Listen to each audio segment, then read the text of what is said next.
and शिल्पकार Dr. Shyam Gulab sir. Thank you.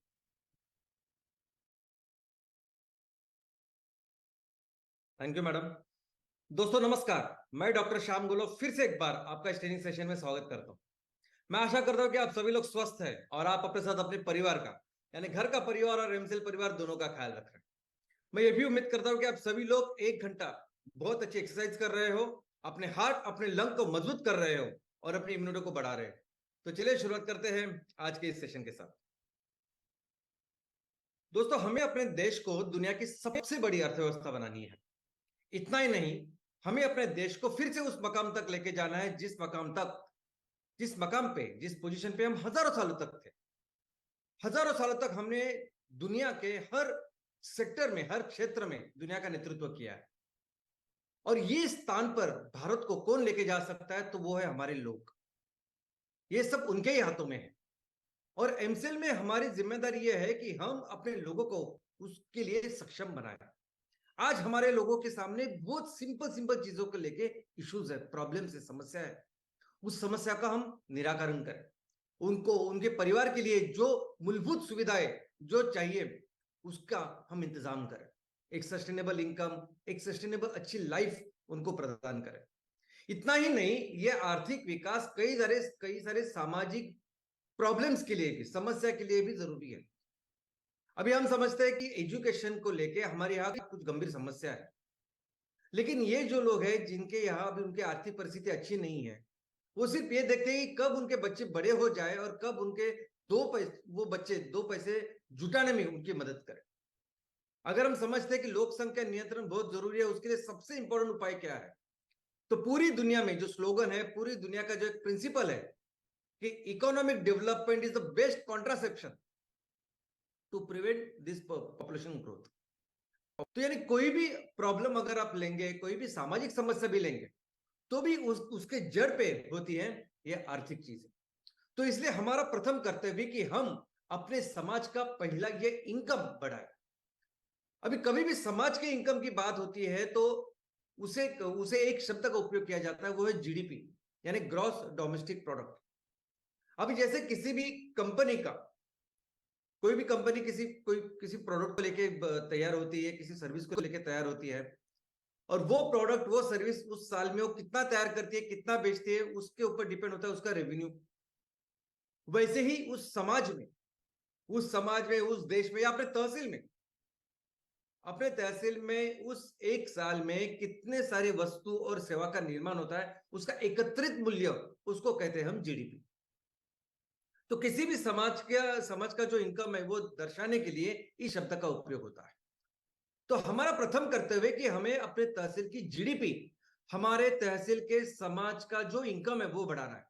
लेकिन सबसे जरूरी बात यह है कि जब हमारे तहसील में जो समाज रह रहा है उसका इनकम बढ़ाना है, तो उस समाज में रहने वाले हर तरह के जो घटक है, जो अलग अलग सेक्शन है, उनका इनकम बढ़ाना है।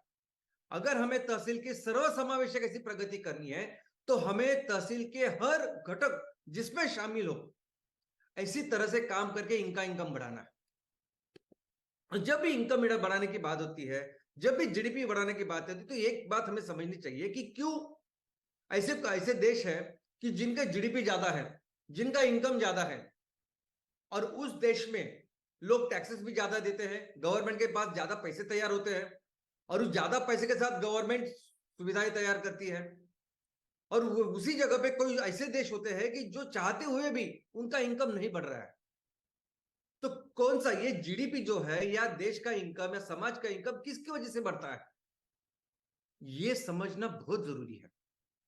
वो कैसे बढ़ता है ये समझना बहुत जरूरी है। सबसे पहले तो देखते हैं ये जीडीपी किसके वजह से बढ़ता है।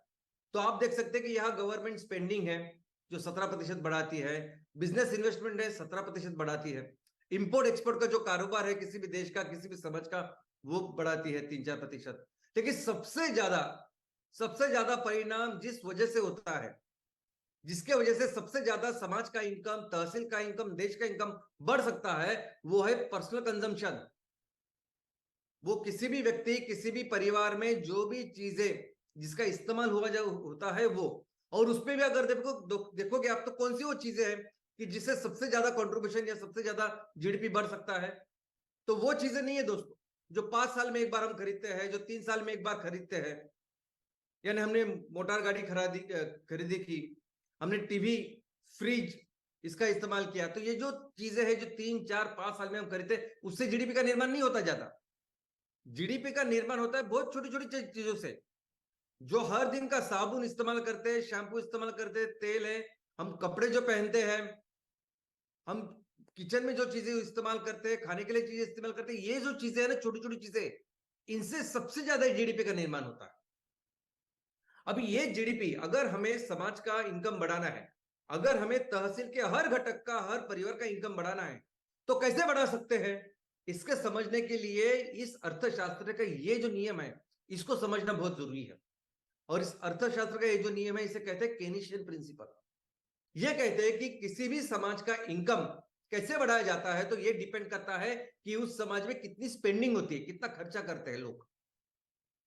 तो किसी भी समाज में अगर हम कुछ पैसे कमा के दें, तो ऑल ओवर द वर्ल्ड ये एवरेज है कि लोग 90%, 90% जो जो पैसे कमाते हैं, 90% वो खर्च कर देते हैं और सिर्फ 10% वो सेव करते हैं। तो इसका मतलब अगर हमने 1,000 रुपए किसी को कमा के दिए, तो वो 900 रुपए खर्च करेगा और 100 रुपए अपने पास जमा रखेगा। अब ये 900 रुपए कैसे खर्च करेगा वो? तो उसमें से 200 रुपए का राशन लाएगा, 100 रुपए के स्कूल को जो चीजें अलग अलग लगती है स्कूल कॉलेज को, उसके लिए खर्च करेगा, 100 रुपए वो ट्रांसपोर्टेशन के लिए खर्च करेगा, 100 रुपए कपड़ों के लिए खर्च करेगा। ऐसे अलग अलग लेवल पे, अलग अलग जगह पे वो 900 रुपए खर्च करेगा। अब ये 900 रुपए जिनके पास आए, वो क्या करेंगे? वो भी 90 रुपए रखेंगे और 810 रुपए खर्च करेंगे, अलग अलग लेवल पे अलग अलग लोग। अब ये 810 रुपए जिनके पास गए, वो क्या करेंगे? तो 81 रुपए रखेंगे, सेव करेंगे और बाकी के 729 रुपए खर्च करेंगे। तो ऐसा करते करते करते करते ये जब तक सब क्रय शक्ति खत्म हो जाती है, तब तक ये चलता रहता है। और कितनी इनकम बढ़ती है, सॉरी कितनी जीडीपी बढ़ती है, क्योंकि इस तरह से जैसे हम लोग खर्च करते हैं, वैसे अलग अलग सेक्शन के अलग अलग लोगों का उसमें फायदा होता है, उनके पास पैसा चला जाता है। तो ये जो मल्टीप्लायर नंबर है वो है 9।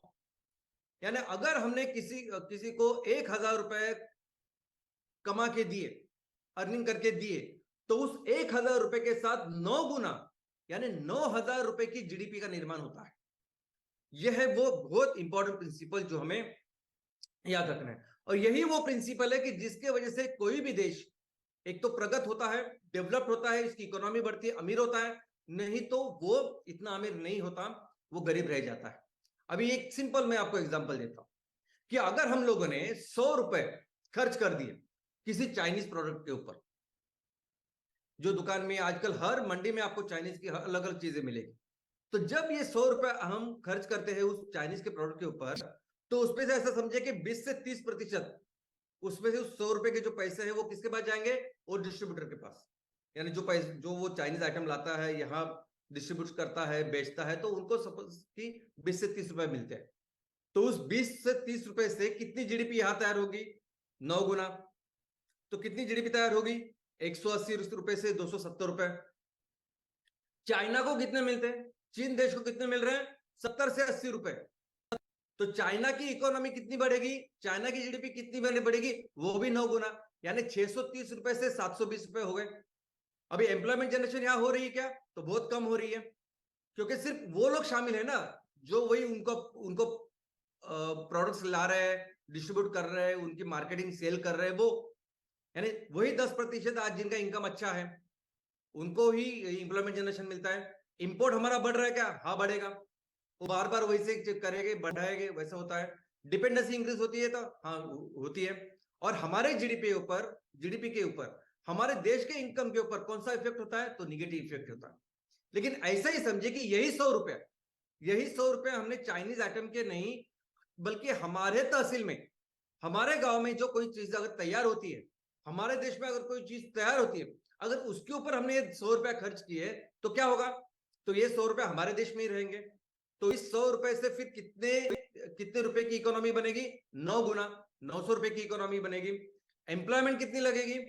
वो एम्प्लॉयमेंट 4 गुना बढ़ेगी, क्योंकि यहाँ सिर्फ मार्केटिंग, डिस्ट्रीब्यूशन, सेल करने वाले लोग नहीं है, या रॉ मटेरियल तैयार करने वाले लोग हैं, या मैन्युफैक्चरिंग करने वाले लोग हैं, वो सब तो शामिल है।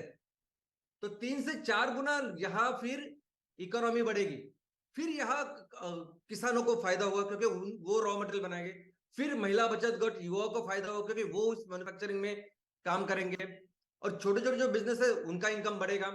इंपोर्ट है क्या इसमें, एक्सपोर्ट उस पर डिपेंडेंसी है क्या? बिल्कुल नहीं, हम अपने देश में तैयार कर रहे हैं, और इसीलिए जीडीपी जो है हमारे देश की बढ़ेगी।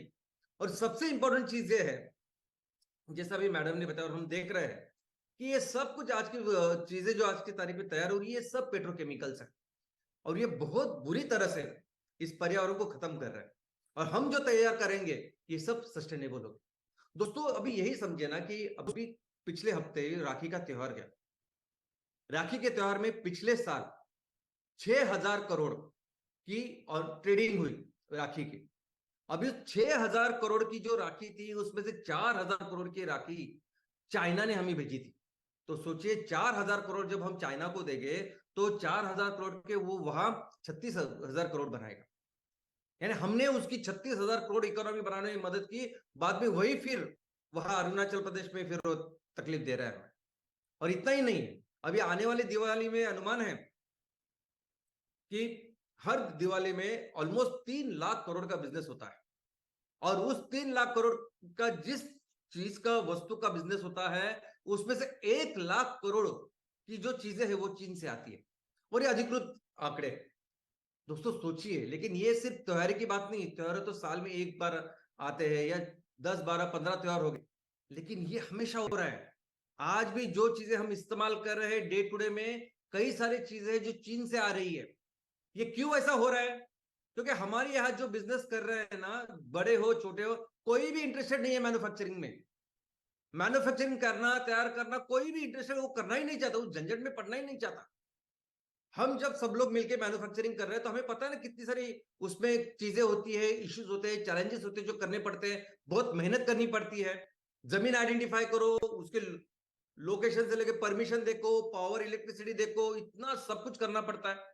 और जब फैक्ट्री लगने के बाद भी रॉ मटेरियल है, मशीनरीज है, उसके इश्यूज है, और ऐसी कई सारी चीजें जो करनी पड़ती है। लोग समझते हैं कि ये सब करने के बाद अगर कोई चीज मुझे 100 रुपए की हो रही है मेरे घर में तैयार, और वही 100 रुपए से डायरेक्ट मैं अगर चीन से लेके आ रहा हूं, तो क्यों मुझे झंझट में पड़ना है? लोग ये नहीं समझते कि वो 100 रुपए में चीन को दे रहा हूं, उस 100 रुपए से वो 1,000 रुपए बनाने वाला है, और यही 100 रुपए अगर मैं अपने देश में खर्च करूं तो मेरे लोगों के लिए, किसानों के लिए, सभी को लोगों के एक रोजगार का निर्माण हो सकता है। ये नहीं सोचते लोग। लोग जो सबसे पॉपुलर बिजनेस है ना हमारे यहाँ, जिस बिजनेस करना है ना, क्या कोई भी बड़ा बिजनेसमैन हो, छोटा बिजनेसमैन है, आज की तारीख में क्या करते हो, तो उनका सबसे पसंदीदा काम करने वाला होता है फ्रेंचाइज, डिस्ट्रीब्यूटरशिप। मैंने इनकी फ्रेंचाइज ली, डिस्ट्रीब्यूटरशिप ली, बस तो जॉकी का दुकान खोलते हैं, मैकडोनल्ड का दुकान खोलते हैं, किसी चाय का दुकान खोलते हैं, कॉफी का शॉप खोलते हैं, किसी उनके जो ब्रांड होते हैं, बस उनको लगता है कि मैं इतने पैसे डालूं, वो कंपनी वाले आएंगे, मेरा अच्छा जो है दुकान वो तैयार करके देंगे, मैं गल्ले पे बैठूंगा और मुझे पैसा मिलेगा, मुझे ज्यादा कुछ तकलीफ नहीं चाहिए इसमें। और ऐसे ही हो रहा है। ये जो कंपनियां हैं, फॉरेन की कंपनी इतनी बड़ी कैसी बन रही? हम लोग ही तो बना रहे हैं उसको, उनको बड़ी। ये जो कंपनी है जिनका भी मोनोपोली बढ़ रहा है, इनफैक्ट अभी अगर आप देखोगे तो कोई भी बड़ी कंपनी होगी, बड़ी कॉर्पोरेट, तो वो बड़े लेवल का डिस्ट्रीब्यूटरशिप लेती। छोटे लोग हैं तो वो छोटा कोई दुकान का लेगी, कोई एरो का लेगी, जॉकी का लेगी, छोटी छोटी दुकान का लेगी, यानी सब लोग वही कर रहे हैं। ये हम लोग हैं कि जो इनको इतना बड़ा बना रहे हैं, किसी भी सेक्टर में उनको इतनी उनकी मोनोपोली तैयार कर रहे हैं। अगर ऐसा ही होता रहेगा तो फिर कैसे कैसे हम अपने किसानों की मदद करेंगे? अगर हम मैन्युफैक्चरिंग में नहीं आएंगे तो कहां जाएंगे किसान? अभी ये जो टमाटर जो 150, 160, 180 रुपए किलो था, कल उसका भाव 3 रुपए, 4 रुपए किलो था। क्या करेंगे ये लोग? जब 150 रुपए था उन्होंने कर्जा लिया होगा, उन्होंने टमाटर का उगाए होंगे टमाटर, प्याज भी वैसे ही है, और वो करने के बाद पता चलता है कि वो इतने नीचे गिरता है कि उनका जो कर्जा है वो भी वो चुका नहीं पाता। ये टमाटर, ये प्याज जब तक सिर्फ खाना नहीं, जब तक रॉ मटेरियल करके इस्तेमाल नहीं होगा तब तक कुछ नहीं होगा। और कोई समझता ही नहीं है।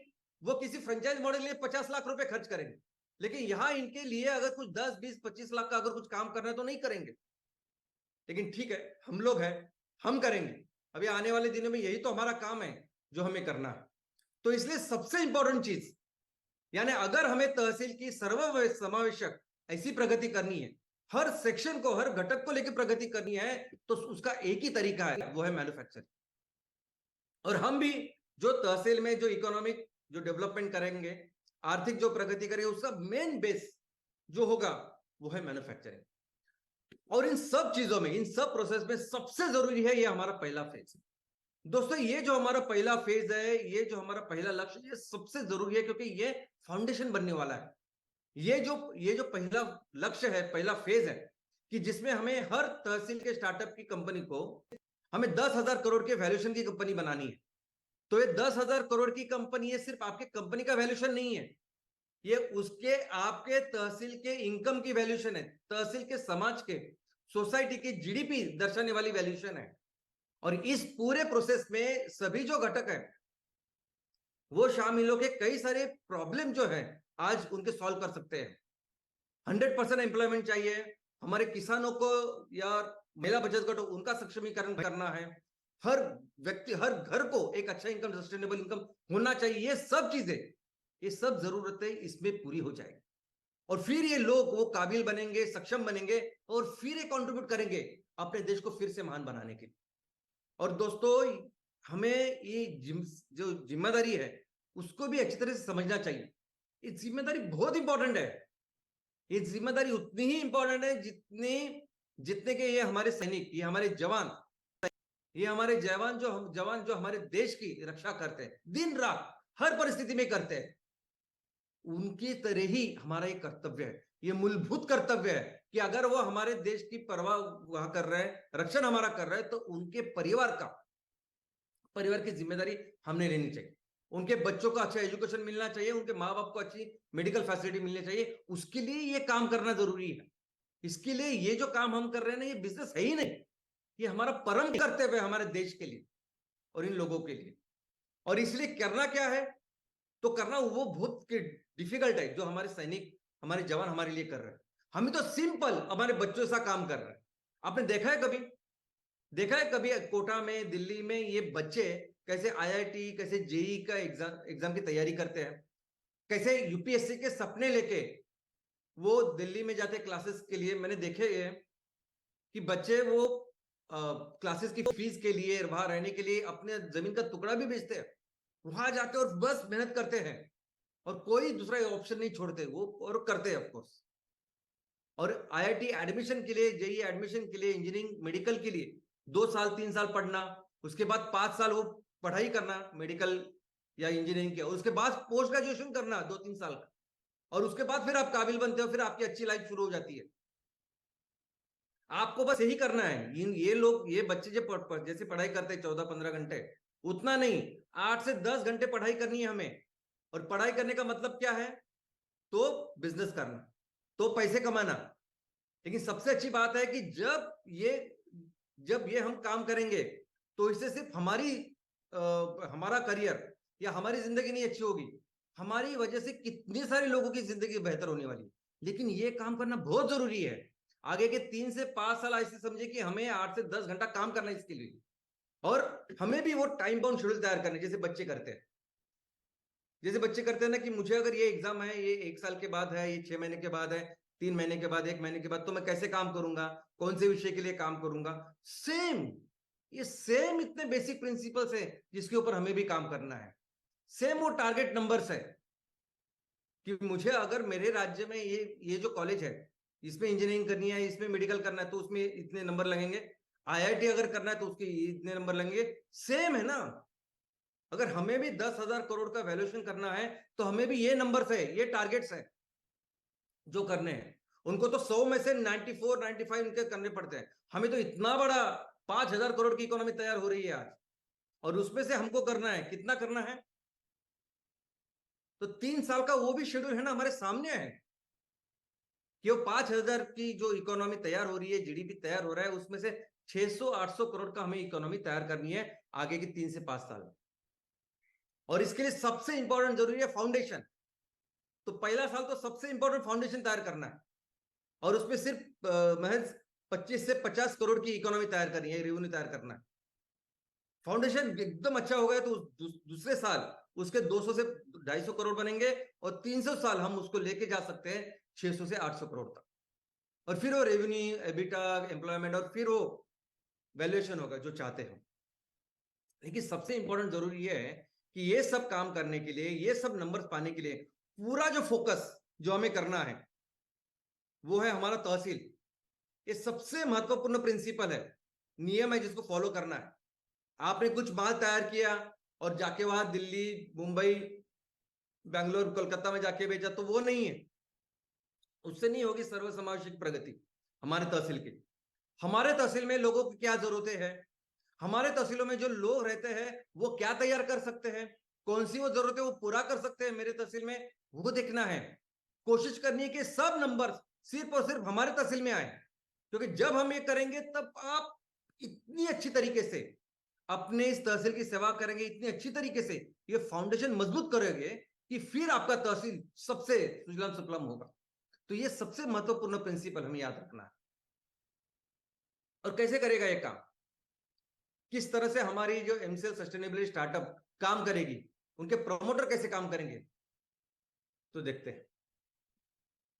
तो सबसे पहले तो हम जिस प्रोजेक्ट के साथ शुरू कर रहे हैं वो प्रोजेक्ट है एमसीएल कुकिंग सिस्टम का। वो प्रोजेक्ट है कि जिसके साथ हम रसोई का ईंधन बनाने वाले हैं, ऐसा ईंधन जो ऑफकोर्स हमारी जरूरतों को पूरा करेगा और इस पर्यावरण का ख्याल रखेगा। और इस एम कुकिंग सिस्टम के साथ हमें कौन से वो फॉसिल फ्यूल रिप्लेस करने हैं वो समझिए। हमें इस एम कुकिंग के साथ दो तरह के फॉसिल फ्यूल हमें रिप्लेस करने हैं। Number 1 LPG. हमारे तहसील में जहां जहां एलपीजी का आज उपयोग हो रहा है वो सभी तरह के एलपीजी को हर जगह से हमें रिप्लेस करना है, सिर्फ घर से नहीं। होटल है, रेस्टोरेंट है, कमर्शियल प्लेसेस है, इंडस्ट्रियल प्लेसेस, सब जगह। और दूसरा है डीजी सेट, डीजल जनरेटर्स। अभी डीजल के वजह से ऊर्जा पावर या इलेक्ट्रिसिटी तैयार कर रहे हैं लोग, और आज डीजल 100 रुपए का है। तो उस जगह पे हमें अपने इस एम कुकिंग सिस्टम या एम प्लेट के ऊपर चलने वाले डीजी सेट, चलने वाले जनरेटर्स, पावर जनरेटर्स जिसे हम एम पावर कहेंगे, इसको रिप्लेस करना है। तो ऐसे सभी जगह जहां लोग डीजल खरीद के बिजली तैयार कर रहे हैं वो सब हमें रिप्लेस करना है ऐसे जनरेटर के साथ जहां हमारे पिलेट्स लगेंगे और बिजली तैयार होगी। तो सबसे पहले तो हमारा ये फोकस है, और इसके लिए जो पहला प्रोजेक्ट है ना ये सबसे महत्वपूर्ण है। ये जो पहला प्रोजेक्ट है, पहला प्रोजेक्ट ऐसा नहीं है कि इसको ही जिंदगी भर चलाना है।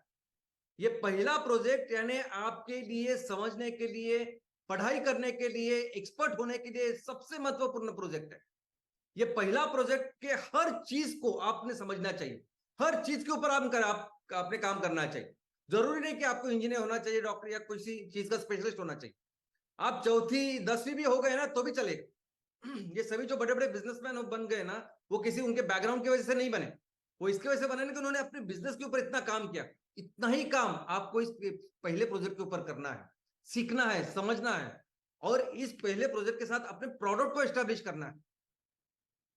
तहसील में हर वो व्यक्ति जिसे रसोई के ईंधन की जरूरत है, हर वो व्यक्ति जो डीजल जनरेटर का यूज करता है, उसको समझाना है प्रोडक्ट। कैसे समझाएंगे, तो हर तरह के अलग अलग जो हमारे ग्राहक है उनको प्रोडक्ट देके उनको टेस्टिमोनियल्स, उनके जो अभिप्राय है, फीडबैक है वो लेंगे, उनसे वीडियो तैयार करेंगे और इस तरह से अपने प्रोडक्ट को एस्टेब्लिश करेंगे तहसील में कि ये इस फैक्ट्री के साथ ये जो हमने प्रोजेक्ट तैयार किया है, ये प्रोडक्ट तैयार किया है, ये प्रोडक्ट आपका इतने सब चीजें सॉल्व कर सकता है।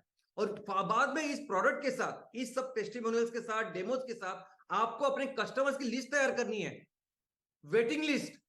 क्योंकि ये बहुत जरूरी है। देखिए ये सभी जो कस्टमर्स है ना, ये सभी कस्टमर्स आज बहुत ज्यादा पैसा दे रहे हैं उस ईंधन के लिए, और ऊपर से हानि भी हो रही पर्यावरण की। सबको जरूरत है, अगर उनके 30-40 नहीं 50% पैसे कम हो रहे हैं, सब लोग इंटरेस्टेड है। और सबसे ज्यादा इंटरेस्टेड वो लोग हैं जो बड़े बड़े कमर्शियल प्लेयर्स हैं।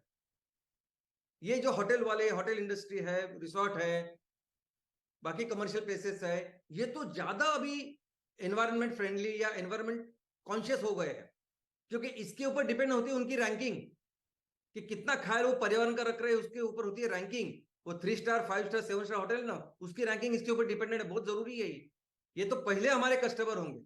और ये सभी लोग जो आज की तारीख में ये सब ईंधन इस्तेमाल कर रहे हैं, ये सभी लोगों के लिए तो अगर 1 रुपया भी हम लोग बचाते हैं तो उस 1 रुपए का मतलब है 1 रुपए का प्रॉफिट वहां उनका बन रहा है।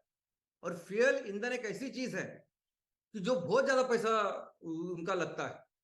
तो यहाँ बहुत इंपॉर्टेंट, बहुत ज्यादा प्रॉफिट हम इनके लिए तैयार कर सकते हैं। और ये बताइए, आप लोगों को बताइए, उनको समझाइए, इनफैक्ट आप तरीके से समझाइए। आप हर हफ्ते तहसील में इसके लिए कॉन्फ्रेंस रखिए, बुलाइए इन लोगों को कि कैसे वो अपने ईंधन का खर्च 50% से कम कर सकते हैं और इस फोसाइल फ्यूल से मुक्ति पाकर बायोफ्यूल, कार्बन न्यूट्रल फ्यूल के ऊपर जा सकते हैं। बताइए, मैं तो कहता हूं पैसे लीजिए उनसे, कुछ तो फीस रखिए एंट्रेंस की। फीस के साथ हमें कुछ लेना देना है नहीं, लेकिन उससे अगर आप पैसा फ्यूज रखेंगे, आप अपना वैल्यू रख कर तैयार करोगे, उतना ही ब्रांड वैल्यू आपके कंपनी का आपका तैयार होगा, उतना ही वैल्यू फिर आपके नॉलेज को मिलेगा। आप अपने इस कंपनी को, वैल्यू को, इस सॉल्यूशन को आपने खुद से वैल्यू करना चाहिए। और ये अच्छा तरीका हो सकता है कि जिसके वजह से हम एमआईडीसी, इंडस्ट्रियल प्लेसेस और बाकी के जगह पे, और इनफैक्ट हर तहसील में हर हफ्ते ऐसा हम कार्यक्रम कर सकते हैं जब तक हर कस्टमर इसके बारे में समझ नहीं पाता। और जहां तक ये पहले प्रोजेक्ट की बात है ना दोस्तों, ये जो पहला प्रोजेक्ट लगा है, यानी किसी भी नए इंडस्ट्री में जब हम शुरुआत करते हैं तब उसका एक प्रोसेस होता है, वो उसकी जो टेक्नोलॉजी है वो बेहतर बेहतर बेहतर बेहतर होती जाती है।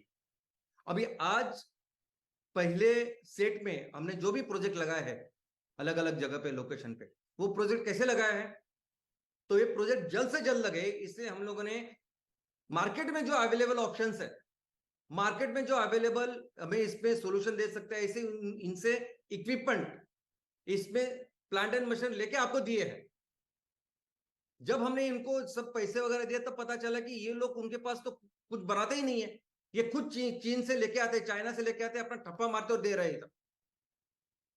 दूसरा, ये सभी लोग जो काम कर रहे हैं आज की तारीख में, सब ड्राई बायोमास पे काम कर रहे हैं, यानी सूखे हुए बायोमास के ऊपर, मूंगफली हो, सोयाबीन हो, पराली हो, या चावल का बायोमास हो, इसके ऊपर काम कर रहे हैं। कोई कोई सोच भी नहीं रहा था, किसी ने अभी तक वेट बायोमास के ऊपर काम ही नहीं किया। पिछले 10 अगस्त को जब मैंने पहली बार ये कंसेप्ट आपके सामने रखा, ये चीज मैंने आपको जब बताई कि हम नेपियर ग्रास से ऐसे एम कुकिंग सिस्टम या एम कोल तैयार करने वाले हैं, तब तक कहीं भी रिसर्च पेपर भी नहीं था, यानी किसने प्रोजेक्ट तैयार किया तो छोड़िए, रिसर्च पेपर भी नहीं था कि ऐसा हो सकता है करके, हमने किया ये। तो पहली बार ये जो प्लांट एंड मशीनरी आपके पास गई हुई, हो सकता है कि उस पर कई सारे इश्यूज होंगे, चैलेंजेस होंगे आपके सामने, लेकिन वो ठीक है, वो उन्होंने अपने तरीके से बनाए। अभी हमारी पूरी जो साइंटिस्ट की टीम है वो उसके ऊपर काम कर रही है। अभी हमने अपने डिजाइन तैयार किए, इसके आने वाले सभी जो प्लांट एंड मशीनरी आपके पास आएंगे वो हमने तैयार किए होंगे, नेक्स्ट जनरेशन के प्लांट एंड मशीनरी होंगे, बहुत बेहतर होंगे, और धीरे धीरे करके बहुत सारी चीजें इसमें सॉल्व हो जाएगी। और हर इंडस्ट्री में ऐसे होता है। अभी ये जो जो पिक्चर्स आप देख रहे हैं, लेफ्ट साइड का जो पिक्चर है वो पहला टीवी है, टीवी दुनिया का। आप सोच सकते कि वो टीवी, और अभी कैसा टीवी है। राइट साइड में जो पिक्चर है वो पहला मोबाइल है दुनिया का, और अभी कैसे मोबाइल है। तो हर इंडस्ट्री में ऐसी शुरुआत होती है, उसकी चिंता मत करिए, ये काम बहुत बेहतर होगा और हम हमेशा आगे रहेंगे। सबसे इंपॉर्टेंट चीज इसके ऊपर आपको फोकस करना है, वो है अपना बिजनेस, कस्टमर्स। आज आपके तहसील में 3-4 प्रोजेक्ट, कंपलसरी 4 प्रोजेक्ट लगेंगे, इतनी जरूरत है लोगों को। घरेलू लोग भी है, इंडस्ट्री भी है, कमर्शियल प्लेसेस है, होटल, हर जगह उनके लिए बिजनेस के लिए तैयार रखिए आप। और हम क्या करेंगे कि एक बार आपने ये काम किया, एक बार अपने एक प्रोजेक्ट के साथ ये पूरा जो मार्केट है वो तैयार किया, इनके लॉयल लिए जैसे आपने लिए थे पहले कि रेडी, अभी किसी से पैसे वैसे नहीं लेने हमको, कि आप इंटरेस्टेड, आप करने वाले, ये सब लेना है सिर्फ। तो ऐसा समझे कि इस एक प्रोजेक्ट के साथ 4 प्रोजेक्ट की तैयारी आप करेंगे, 4 प्रोजेक्ट का बिजनेस, 4 प्रोजेक्ट का इनकम की तैयारी आप करेंगे। और फिर अगले फेज में ये जो 4 प्रोजेक्ट हमें लगाने हैं वैसे लीनियर नहीं लगेंगे, लीनियर यानी एक के बाद दूसरा, दूसरे के बाद तीसरा, ऐसे नहीं करेंगे। हमारे तहसील में जो 4 अलग अलग लोकेशन है उसके ऊपर इमीडिएटली स्टार्ट करेंगे, इमीडिएटली साइमल्टेनियसली स्टार्ट करेंगे। और इस हर एक प्रोजेक्ट के ऊपर अगर आप देखोगे तो जो फार्मिंग चाहिए, हमें रॉ मटेरियल चाहिए, उसका भी एक शेड्यूल तैयार करेंगे। अभी हमें पता है कि जो बेटर वैरायटीज है नेपियर ग्रास की, उसके वजह से हमें तो सिर्फ 60-70 75 एकड़ हेक्टर इतनी ही जमीन लगती है। तो उसके हिसाब से शेड्यूल करेंगे कि 4-5 किलोमीटर के अंदर किस तरह से फार्मिंग होगी, किस तरह से किसान वो देंगे, और हम उसके ऊपर काम करेंगे। और ये काम करके दोस्तों आप अपने 4 प्रोजेक्ट का इनकम सिक्योर कर रहे हो। यानी अगर एक प्रोजेक्ट के साथ 1 करोड़ 10 लाख से लेके 1 करोड़ 30 लाख इतना इनकम हो सकता है, तो ये काम करके आप आने वाले दिनों में 4 करोड़ 40 लाख से लेके 5 करोड़ 20 लाख का अपना खुद का इनकम सिक्योर करोगे साल का। लेकिन सबसे अच्छी बात है कि ये सिर्फ आपके लिए नहीं है, आप उसके साथ कई सारे लोगों का इनकम भी सिक्योर करोगे, सस्टेनेबल इनकम, और इसलिए ये बहुत जरूरी है। और फिर नेक्स्ट फेज आएंगे हम प्रॉपर कोल में। प्रॉपर कोल है फिर हम लोग ख्याल करेंगे या किसके लिए काम करेंगे, तो कॉर्पोरेट लोगों के लिए। पहले हम तो वो हमारे सभी जो गरीब या जो आम जनता है उनके लिए काम करेंगे, उनका ईंधन का खर्चा कम करेंगे, उनकी जो जरूरत है उसको पूरा करेंगे, और बाद में हम जाएंगे कॉर्पोरेट पे। अब ये कॉर्पोरेट जब हम प्रॉपर कोयला तैयार करेंगे तो आपको तो पता है कि इसके लिए तो सिर्फ ट्रक निकलेंगे आपके फैक्ट्रियों में से, और वो ट्रक डायरेक्ट वहां जाएंगे। हर ग्राम पंचायत में हमें एक एमकोल का प्रोजेक्ट लगाना पड़ेगा, तब जाके दुनिया के लिए हम 25% 30% कोयला तैयार करेंगे। फिर ये नेक्स्ट फेज है जहां आप काम करोगे। वैसे ही हमारे सभी जो उद्योजक जो अभी विलेज यानी ग्राम पंचायत लेवल पे काम कर रहे हैं और म्युनिसिपल वार्ड लेवल पे के लेवल पे काम करेंगे, यानी हमारे एमवीपी और उनका बिजनेस कैसे होगा, तो इसके लिए जो हमारा अप्रोच है, यानी इस पे ऐसा नहीं होगा, ये इसका अप्रोच अलग ही है। ये प्रोडक्ट तैयार करेंगे, ये प्रोडक्ट बेचेंगे, नहीं। यहाँ पे सिर्फ जिसके ऊपर हमारा फोकस है, जिनके लिए काम करना, वो हमारे लोग। इस तहसील में जितने भी लोग रहते हैं वो हमारी जिम्मेदारी है, वो हमारा परिवार है, और उस परिवार के प्रमुख हम हैं। और इस परिवार में रहने वाले हर तरह के लोगों की जिम्मेदारी हमने ली है, और उसमें सभी सेक्शंस है। तो इसीलिए उस परिवार में, उस तहसील में रहने वाले जितने भी लोग हैं जिनको आज इनकम की जरूरत है, वो जिम्मेदारी हमारी। जिनको भी चाहिए रोजगार, उनकी जिम्मेदारी हमारी। अगर परिवार को एक अच्छा इनकम चाहिए, उनके बच्चों के एजुकेशन या मेडिकल फैसिलिटी चाहिए, उसकी जिम्मेदारी हमारी। ये हमारा अप्रोच है। और दोस्तों इसमें सिर्फ ऐसा नहीं है कि हम सभी तरह के सेक्शन के, सभी तरह के लोगों की जिम्मेदारी ले रहे हैं। यानी घाटी में रहने वाले, पहाड़ों में रहने वाले, जंगल में रहने वाले लोग, समुद्र के किनारे, रेगिस्तान में रहने वाले लोग। लेकिन सिर्फ इतना ही नहीं, कोई स्पेशली चैलेंज हो सकता है, कोई विकलांग है, किसी की भी वजह से, एक्सीडेंट से भी हो सकता है, जन्म की वजह से हो सकता है, बीमारी की वजह से होता है। इन सब की जिम्मेदारी हम लोग ले रहे हैं। उनको भी एक अच्छा इनकम अगर वो खुद हाथ से करे तो वो एक अपने पैरों पे खड़े हो सकते हैं। यहां से सिर्फ यहां नहीं, लेकिन ट्रांसजेंडर या थर्ड जेंडर जिसे कहते हैं, वो लोग, वो भी है ना, वो भी है, कुदरत ने बनाया, उनकी भी जिम्मेदारी हम लेंगे। यहां तक के प्रोजेक्ट अफेक्टेड पीपल, यानी बहुत सारे ऐसे लोग हैं कि जो किसी डैम की वजह से, किसी गवर्नमेंट के प्रोजेक्ट की वजह से वो पूरे विस्थापित होते हैं, उनके गांव या नेचुरल कैलामिटीज की वजह से वो विस्थापित होते हैं। ऐसा होता है कि पूरा उनका गांव, पूरे सब बर्बाद हो जाता है, फिर उनको पता नहीं होता कि कहाँ जाना है, और पूरी जिंदगी पर उनकी विस्थापित जैसी एक उनका अलग ही स्टोरी है। और इन सबकी जिम्मेदारी हमें लेनी है। अभी आप कहेंगे कि ये बहुत ज्यादा बात कर रहा हूं मैं, ये कैसे मुमकिन है? इतने सारे लोग अपने तहसील में, इतनी उनकी अलग अलग समस्याएं हैं, अलग अलग जरूरत है, इनका सब इतना एम्बिशियस कैसे हो सकते हैं आप? इतना कैसे कर सकते हैं हम? तो ना मैं कुछ एम्बिशियस हो रहा हूं, ना आपको कुछ इम्पॉसिबल ऐसा कुछ बता रहा हूं। मैं आपको बता रहा हूं कि ये 100% हो सकता है। और इसका एकदम एक एग्जाम्पल मैं एक सेक्टर के साथ आपको देना चाहता हूं यहां, और वो सेक्टर है, चलो सेक्टर है टेक्सटाइल, कपड़ा उद्योग। अन्न वस्त्र निवारा या रोटी कपड़ा मकान जिसे कहते हैं, उसमें से एक कपड़ा। इतनी मूलभूत जरूरत आज पूरे किसी भी व्यक्ति की है, पूरे दुनिया की है, और इसीलिए ये सबसे बड़ा बिजनेस भी है, क्योंकि सबकी जरूरत ही है। हमारे देश में भी अगर आप देखोगे तो 16 लाख करोड़ का कपड़ा बेचा जाता है। ये तो व्यापार हर साल इसमें हो रहा है, और इसमें सिर्फ पहनने वाले कपड़े नहीं, अलग अलग तरह के कपड़े, होम डेकोर के कपड़े हैं, पर्दे हैं, बाकी हर चीज के। अब ये 16 लाख करोड़ का जो माल तैयार हो रहा है, जो बिजनेस तैयार है वो कर रहा है, या जो कंपनियां जो बेच रही है, वो कौन सी कंपनियां हैं? तो वो कंपनियां है वही अमेरिकन, यूरोपियन कंपनी जो ब्रांड करके यहाँ बेच रही है। नहीं तो छोटी छोटी जगह पे चाइनीज बेच रही है। और हम लोग बहुत कम इसमें वो काम कर रहे हैं। लेकिन सबसे जरूरी ये है कि ये सभी जो लोग हैं, यानी अगर चाइना हमें ये माल बेच रहा है, यूरोप बेच रहा है, अमेरिका बेच रहा है, तो उनके पास रॉ मटेरियल क्या है? तो उनके पास खेती नहीं है, उनके पास नहीं है खेती जो हमारे जैसे है। दुनिया की सबसे ज्यादा खेती कॉटन में जो हो रही है वो हमारे पास है। सबसे ज्यादा कॉटन हमारे यहाँ पे हमारे देश में तैयार होता है, उनके पास नहीं है कुछ।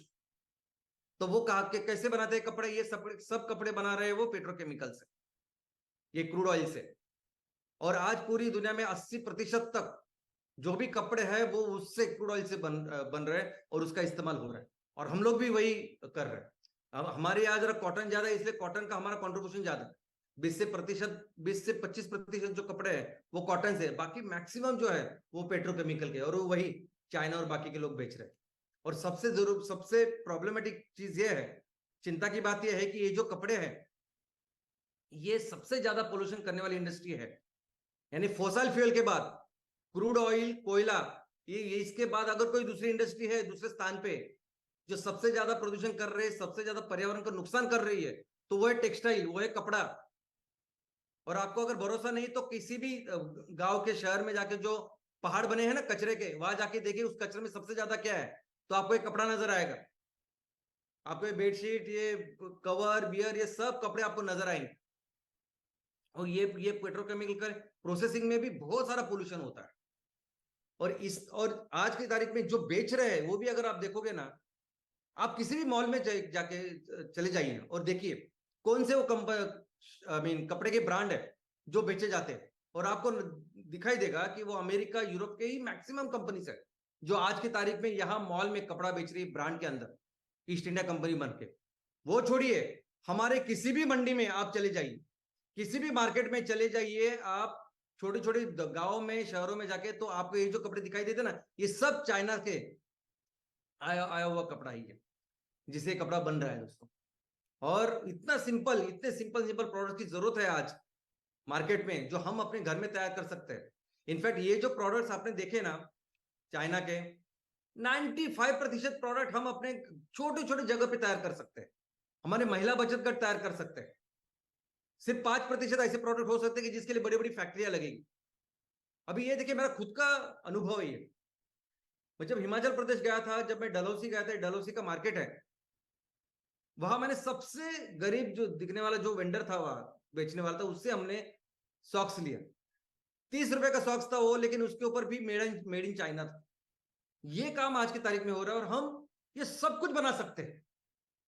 हर कोई चीज, वो जो इंपोर्टेड जो लगते हैं हमें, या जो ब्रांड करके बेच रहे हैं वो भी, और चाइना के 100% बना सकते हैं। और इससे बहुत बेहतर हमारे होंगे, क्योंकि हम सस्टेनेबल चीजों से तैयार करेंगे। ये यूज करने के, इस्तेमाल करने के लिए, ये महसूस करने के लिए, ये बहुत अच्छे प्रोडक्ट हम लोग तैयार करेंगे। और इतना ही नहीं, सिंपल प्रोडक्ट्स है। यानी रुमाल से लेके, सॉक्स से लेके, ये कर्टन्स है, ये बेडशीट्स है, ये डोर मैट है, ये सब कुछ हम तैयार कर सकते हैं ना। और सिंपल देखो, अभी कुछ दिनों पहले ऐसा होता था कि हमारे यहाँ टेलर्स हुआ करते थे, रेडीमेड कपड़ों का इतना वो जमाना नहीं था। 20 साल पहले हम कपड़ा लेके जाते थे, अपने हिसाब से हम कपड़ा सिला के लेके थे, और हजारों में ऐसे टेलर्स हर जगह रहते थे। अभी नहीं है, दिखाई नहीं देते। लेकिन इसका मतलब ये नहीं कि टेलर्स नहीं, लाखों में के नंबर में आज भी टेलर्स है। और कई सारे ऐसे अच्छे टेलर्स है जो अच्छा कपड़ा अच्छे आपको सिला के देंगे, नंबर 1। नंबर 2, अगर दुनिया में अगर आप देखोगे तो सबसे अच्छे जो डिजाइनर्स है, जो स्टाइल डिजाइनर, जो फैब्रिक डिजाइनर्स है, सबसे अच्छे फैब्रिक डिजाइनर आपको इंडिया में मिलेंगे, जो पेरिस में जाके शो करते हो, सबसे अच्छे। तो अगर दोनों ही हमारे पास है, तो हम एक स्टैंडर्ड कपड़ों लोगों के सर, मेन के लिए और वुमन के लिए, महिलाओं के लिए और पुरुषों के लिए, जो उनके कपड़े लगते हैं, उनके एक स्टैंडर्ड साइज बनाते हैं ना, एक स्टैंडर्ड अच्छे कपड़े बनाते हैं, और उसकी फिर मार्केटिंग करते हैं, उसकी ब्रांडिंग करते हैं। फिर जम्मू कश्मीर से लेकर तमिलनाडु तक, नॉर्थ ईस्ट से लेकर गुजरात तक, हर जगह उसी ब्रांड से कपड़े तैयार करके बेचते हैं ना। अगर अमेरिका में बैठने वाले वो लोग, यूरोप में बैठने वाले वो लोग हमारे साइज के कपड़े वहां तैयार करते हैं और यहाँ के बेचते हैं हमें। अंडरवेयर के जो गारमेंट्स है, वो कपड़े जो है, जरूरत है, ये कितना इंपॉर्टेंट मार्केट हो सकता है अगर उसके हम प्रॉपरली उसको करें, तैयार करें और बेच के। ये हम कर सकते हैं ना, सस्टेनेबल कपड़े हम लोग तैयार कर सकते हैं, क्यों नहीं? और आपको पता नहीं, लेकिन 100% जो बच्चों के कपड़े नहीं, सब चाइना बनाता है। 100% बच्चों के कपड़े, बच्चों के खिलौने सब चाइना से 100% आते हैं, और लोग यहाँ बेच रहे हैं आज की तारीख में। ये सब बना सकते हैं, अपने हाथों से अपने घर में बना सकते हैं। और इतना ही नहीं, हमारे यहाँ जो सेल्फ हेल्प ग्रुप जो जैसे प्रोडक्ट बनाएंगे ना, ये हम छुट्टी कर देंगे इनकी। एक बार हमने ये प्रोडक्ट्स इंट्रोड्यूस किए, जो हमारी महिलाएं बहनें तैयार करेगी, ये इतने अच्छे रहेंगे ना कि आप कभी छुएंगे नहीं चाइनीज प्रोडक्ट्स को या बाकी की कंपनी को, इतने अच्छे हो सकते हैं। हैंडलूम में आज भी लाखों लोग काम करते हैं, और इस ताकत को जब अगर हमने इसको एम्पावर किया, तो कई सारे लाखों लोग और तैयार हो सकते हैं, और अच्छे प्रोडक्ट्स बन सकते हैं। और इतना ही नहीं, देखो, एक आप जो आदमी लोग या औरत लोग को जो कपड़े लगते हैं, उनके ब्रांड तैयार कर रहे हैं, आप बेच रहे हैं, अलग बात है। लेकिन हमारे हर राज्य की एक अलग पहचान है। कश्मीर में जो पश्मीना से जो शॉल बनेगी, वो नहीं, कहीं नहीं मिलेगी। आप जो तमिलनाडु में कांजीवरम है, वो तमिलनाडु में ही मिलेगा। वो महाराष्ट्र की पैठनी हो, उड़ीसा हो, राजस्थान हो, ये कपड़े तो ऐसे है ना, ये पूरी दुनिया में कोई सोच नहीं सकता। वो शर्ट पैंट बना सकते हैं, हमें जो चाहिए वो, ये कहां से बनाएंगे? ये ताकत है अपनी, और इससे लेके वहां जाके बिजनेस करेंगे। और ये जो प्रोसेस में इतनी जो एम्प्लॉयमेंट जनरेट होगी, इतना इनकम जनरेट होगा, जो सोच नहीं सकते हम। इनफैक्ट एक ऐसा एग्जांपल मैं आपको देना चाहता हूं ना, कि जिससे देख के आप आश्चर्यचकित हो जाएंगे। वो है अपने दूध का एग्जांपल। क्या आपको पता है कि जितना दूध तैयार हो रहा है, कर रहे हैं हम लोग, उससे ज्यादा बेचा जा रहा है आज।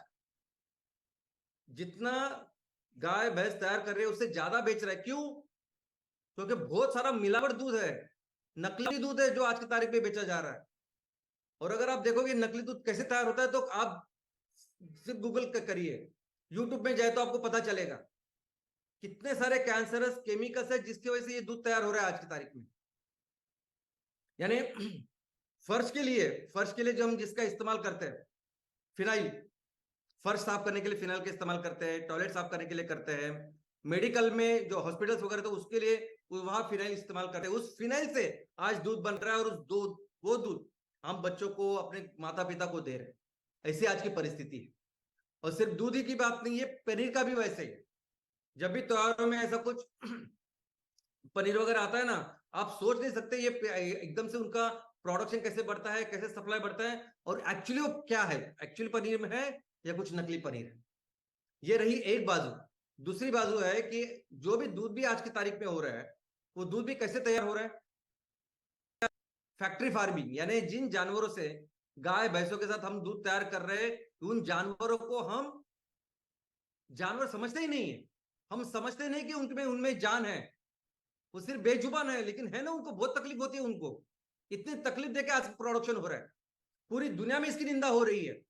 ये कोरोना तो अभी आया 2019 में, उसके पहले 4-5 साल पहले अमेरिका में एक बहुत बड़ा रिसर्च और पेपर्स भी और बुक भी प्रकाशित हुई है, कि किस तरह से हम ये अमानुष ऐसे एनिमल हस्बेंड्री कर रहे हैं, पशुपालन कर रहे हैं, और उसकी वजह से कितनी सारी बीमारियां निकल रही है। ये स्वाइन फ्लू, बर्ड फ्लू, कितने सारे वायरल फीवर्स, ये सब इनकी वजह से है। हम लोग ट्रीट ही नहीं कर रहे इनको बराबर।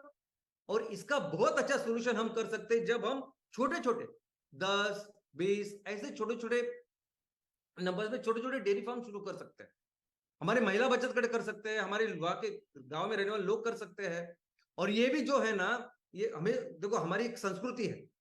हमारे घर में अगर कोई भी जानवर रहता है, तो हम पूरे उसको अपने घर जैसा उसके साथ रखते हैं उसको।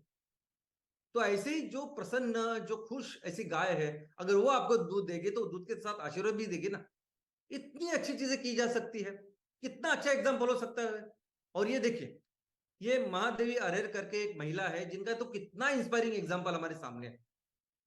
ये बहुत ही गरीब फैमिली से, बहुत ही गरीब, इनके पति मजदूरी करते थे। 10 साल पहले उनका एक्सीडेंट हो गया। बहुत सारे जितना भी पैसा था वो खर्च करने के बाद डॉक्टर ने बोला कि अभी कभी भी काम नहीं कर पाएंगे। और 10 साल पहले ये बहुत ही गरीब फैमिली से आई हुई एक महिला ने एक गाय के साथ शुरुआत की, एक गाय के साथ, गरीब, सबसे गरीब ऐसे फैमिली से।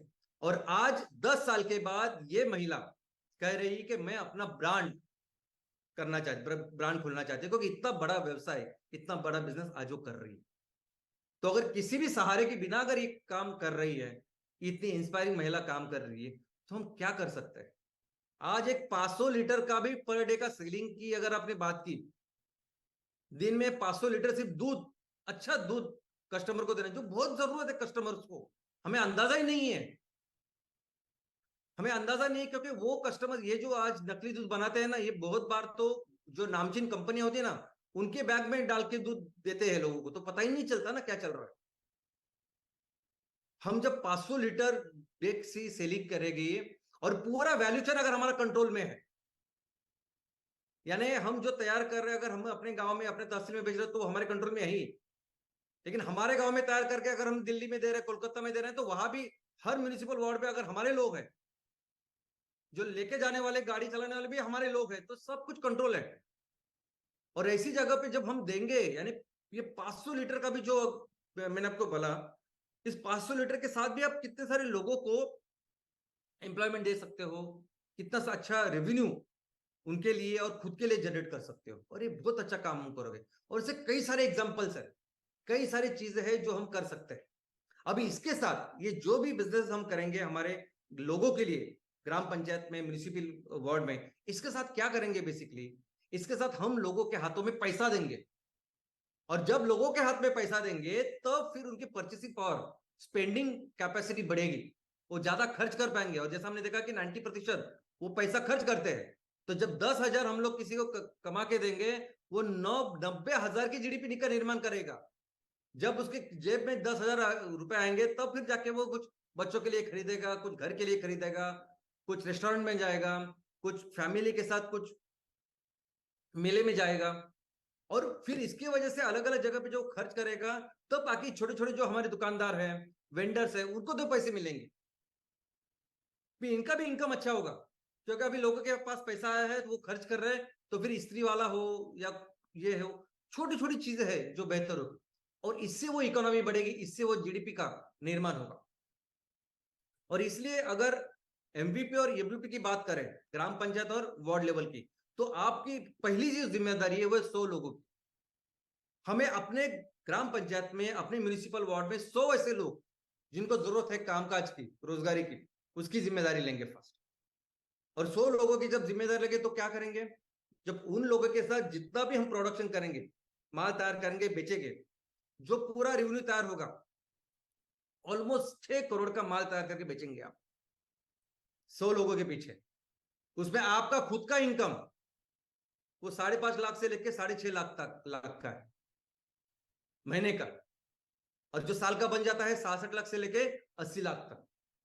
तो ये 100 लोगों की जिम्मेदारी लेंगे तो ये आपका इनकम मिलेगी। सबसे अच्छी बात, आप जब 5-5.5 लाख रुपए कमाएंगे, 6 लाख रुपए कमाएंगे, 10 लाख रुपए किसी को कमा के देंगे आप, रोजगारी के अवसर अनुसार, एम्प्लॉयमेंट के अनुसार। 10 लाख रुपए का रॉ मटेरियल तैयार करेंगे आप, आई मीन लेना पड़ेगा आपको, वो तैयार करेंगे किसान, तो उनको देंगे 10 लाख रुपए, तो उनके 10 लाख रुपए, इनके 10 लाख रुपए, और बाकी मैन्युफैक्चरिंग में 5-6-7-8 लाख रुपए लगेंगे। तो आप इतने पैसे तहसील में जब तैयार करोगे, निर्माण करोगे, तो सोचिए जीडीपी कितना तैयार करोगे, और इतना करने के बाद आपको कुछ पैसे मिल रहे हैं, तो कितनी अच्छी बात है। और आगे के 3 साल में हमारी अगर 10,000 करोड़ की कंपनी बनानी है, वैल्यूएशन कंपनी बनानी है, तो आपका सिर्फ 150 से लेके 200 इतना ही टारगेट है। भले ही आपको जो जिम्मेदारी होगी, तो आने वाले दिनों में शायद 1,000 लोग आपके लिए काम करेंगे, आपके साथ काम करेंगे, लेकिन 10,000 करोड़ की कंपनी बनाने के लिए कितना करना है, तो इतना ही जितना हम बनेंगे। और इन सब चीजों, देखो ये सभी चीजें जो हमें करनी है ना दोस्तों, ये सभी जो काम हमें करने हैं, ये बिजनेस का निर्माण करना है, वैल्यूएशन का निर्माण करना है, ये प्रोडक्ट्स वगैरह सब सब सब सेकेंडरी है। मैंने आपको सिर्फ अभी 1-2 एग्जांपल दिए, कई सारे एग्जांपल मैं आपको दे सकता हूं, जो आप रियलाइज करेंगे। आप जाइए, घूमिए अपने गांव में, शहरों में, आपको पता चलेगा मैं क्या बोल रहा हूं करके। लेकिन सबसे इंपॉर्टेंट काम जिसके ऊपर आपको फोकस करना है, और जो सबसे महत्वपूर्ण है, वो है कस्टमर, वो है लोग। लोगों को अपने साथ रखना होगा, लोगों को अपने साथ जोड़ना होगा, ये सबसे जरूरी है। फिर वो क्या तैयार करेंगे, उनकी जरूरतें क्या, ये अलग बात है। जो लोग आज जो मेहनत करेंगे आपके लिए, कुछ तैयार करेंगे, बेचेंगे, वही खरीदेंगे भी आपसे। ये बहुत ही कॉम्प्लेक्स है, आपको समझ में नहीं आएगा कि इतनी इतनी सुबत्ता कैसी हो गई, कैसे लोग इतने खुशहाल हो गए। इतना फर्क पड़ेगा, क्योंकि यही लोग जो जो तैयार कर रहे हैं वही कस्टमर्स भी है। आपके यहाँ भी हम वो 90% लोग हैं जिनको आज जरूरत है। टारगेट रखिए कि 60 से लेकर 80% लोग हमारे साथ होने चाहिए। और हमारे विषय भी वैसे है ना, पर्यावरण है, 100% एम्प्लॉयमेंट है, 100% इकोनॉमिक डेवलपमेंट है, एम्पावरमेंट है किसानों का, युवाओं का, महिलाओं का, एनर्जी सुपर पावर कर रहे हैं। ये तो ऐसी चीज है ना, ऐसे सब्जेक्ट है, विषय है कि सब लोग इसमें शामिल हो सकते हैं। और अभी इमीडिएटली बहुत सारे अमीर लोगों के पीछे जाने की भी जरूरत नहीं, मैं बोलता हूँ। ऑफकोर्स वो आएंगे, वो हमारे साथ ही रहेंगे क्योंकि पर्यावरण। लेकिन ये बात तैयार करना और अमीर लोगों को ही बेचना ऐसा बिल्कुल नहीं है। छोटी छोटी चीजों के साथ भी ये सब होने वाला है। इनफैक्ट छोटे छोटे प्रोडक्ट्स जो हमारे लोगों को लगते हैं, किसी भी सामान्य व्यक्ति को लग सकते हैं, ऐसे ऐसे प्रोडक्ट के साथ हम लोग शुरुआत कर सकते हैं।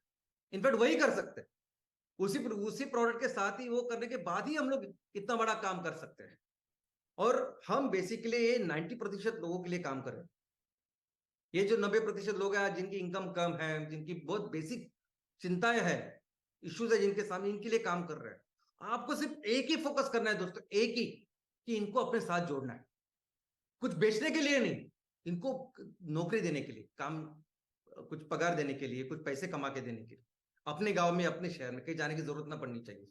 इसके लिए एक बार इनको अपने जोड़े, वो अपने आप वो साइकिल तैयार होगा। आज भी कस्टमर करके जो लोग कंज्यूम कर रहे हैं ना, ये सब प्रोडक्ट्स एकदम गलत है। पर्यावरण के लिए गलत है, हाई हेल्थ के लिए गलत है। आपने देखा मैडम ने आज क्या कहा कि इतने गलत ये सब प्रोडक्ट्स है, इसको बहुत अच्छे प्रोडक्ट्स के साथ हम लोग जब रिप्लेस करेंगे तो प्रोडक्ट की भी सबको जरूरत है। आप सिर्फ इनके लोगों, इनके ऊपर फोकस कीजिए। एक बार आपने ये काम किया, इनको फोकस किया, तो ये जो चीज है ना, 10,000 करोड़ की कंपनी बनाना, वैल्यूएशन बनाना, ये एकदम सेकेंडरी। कौन से प्रोडक्ट्स तैयार होंगे, क्या करेंगे हम लोग, ये एकदम सेकेंडरी। आप सिर्फ लोगों को अपने साथ जोड़िए। लक्ष्य रखिए कि हमें 70 से 80% लोग हमारे साथ होने चाहिए। एक बार आपने काम किया तो मैं जिम्मेदारी लेता हूं, हम जिम्मेदारी लेते हैं कि हम आपकी कंपनी आगे के 3 साल में वो 10,000 करोड़ की कंपनी बनाएंगे, और मिलकर हम अपने देश को दुनिया की सबसे बड़ी अर्थव्यवस्था बनाएंगे। धन्यवाद।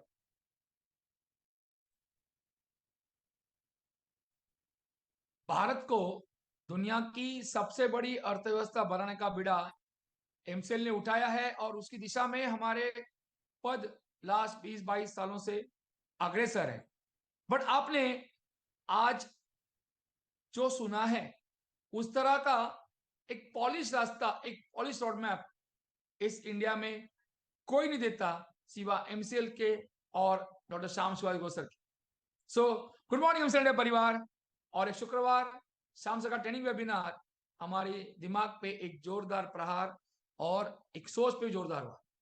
जी हाँ, इस देश ने मुझे क्या दिया, इस सवाल का जवाब ढूंढने से पहले इस देश के लिए इस देश को मैंने क्या दिया, उसका जवाब एक ही है। जो हमें एमसीएल के माध्यम से काम करने का मौका मिला है वो हम हमारे देश के प्रति करने वाला सर्वोच्च काम है। आज अगर सत्यमेव जयते की और अशोक स्तंभ की मूर्ति सामने हम देख रहे हैं तो उसको सामने देखकर हमें खुश होना चाहिए कि आज हम वो एमसीएल जनरेशन है इंडिया की जो इस देश के लिए बहुत कुछ कर सकते हैं। हर बार श्याम सर चाइना की अर्थव्यवस्था का एक उदाहरण देते हैं। उस अर्थव्यवस्था से हमें क्या सीखना चाहिए कि मैन्युफैक्चरिंग, जो आज सर ने बताया, मैन्युफैक्चरिंग सेक्टर में, नवनिर्माण के सेक्टर में, वस्तु चीजें बनाने के सेक्टर में जो एक पेन होता है, जो एक दर्द होता है, वो सहन करने के लिए क्या भारत के उद्योजक तैयार हैं? तो जी हाँ, एमसीएल के मंच पे वो तैयार है। और वो पेन अगर हम लेंगे तो वो जैसे मां बनने के लिए एक प्रसूति की वेदना सहन करनी पड़ती है, वैसा ही एक मैन्युफैक्चरिंग क्षेत्र में हमें वो सारे चैलेंजेस को पूरा करके जब हम एमसीएल के माध्यम से एक एस्टैब्लिश मैन्युफैक्चरिंग सिस्टम को बनाएंगे तब हम इंडिया को सही मायने में अगेन ग्रेट बनाएंगे। तो ये आज का हमारा जो हमारी सोच पे जो श्याम सर ने वार किया है वो ये वार है। इसको सोचिएगा और इस रास्ते पे हम जाएंगे ना, तो हम भारत को फिर से शाम से जो कहते हैं बहुत बड़ी अर्थव्यवस्था बनाएंगे। कौन है इस देश में जो हर तहसील को 10,000 करोड़ की अर्थव्यवस्था बनाता है? और वो एक ही है, एमसीएल एमसीएल एमसीएल। यस, आज प्राची मैडम ने भी हमें माइक्रो की स्टोरी बताई। तो देखिए ना, हमारी सोच कितनी मजबूत है। जब तक हमारी सोच मजबूत है तो एमसीएल मजबूत है, और एमसीएल मजबूत है तो ये भारत देश मजबूत है। So thank you very much all our society partners, our BDAs, our channel partners, our MSSs, and all the stakeholders and valuers of MCL। जी हाँ, मैं बड़े गर्व से और सीना तान के कहना चाहूंगा, हमको और आप सबको इस देश की मिट्टी का वास्ता है। और कितना भी सोचिएगा, जानिएगा, समझिएगा, पढ़िएगा, एक ही सच है, एक ही अंतिम सच है, और वो है एमसीएल ही सुजलाम सुफलाम भारत का नहीं विश्व का रास्ता है। जय हिंद, जय एमसीएल।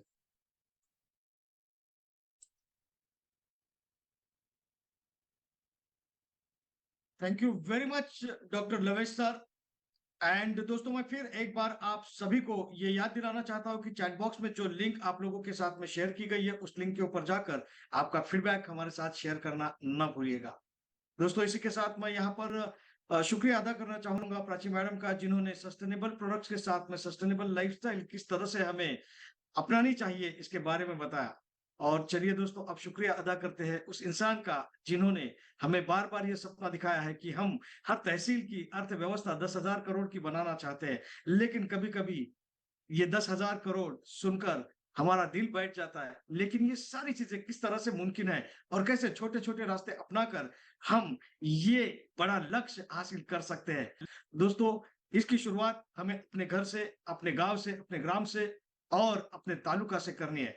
जब हर गांव, हर तालुका ये सारी चीजें करेगा, तब हमारी अर्थव्यवस्था को मजबूत बनने या दुनिया की नंबर 1 अर्थव्यवस्था बनने में हमने कोई नहीं रोक सकता।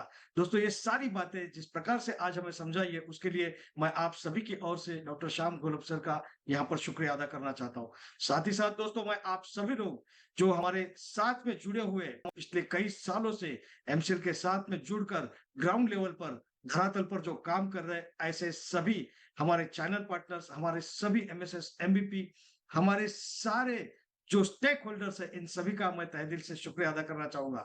दोस्तों, चलिए, जो एक्शन प्लान आज हमें बताया गया है, जो सिखाया गया है, इन सारी चीजों के ऊपर हम अमल करते हैं और जो सपना हमने देखा है हमारे गांव, हमारे तहसीलों को फिर से एक बार सुजलाम सुफलाम बनाने का, उसे पूरा करते हैं। तो इसी के साथ मैं यहाँ पर मंगेश शेलार, आपका होस्ट, ये घोषित करना चाहता हूँ कि आज का ये वेबिनार यहीं पर समाप्त हुआ। मिलेंगे अगले शुक्रवार। धन्यवाद। Record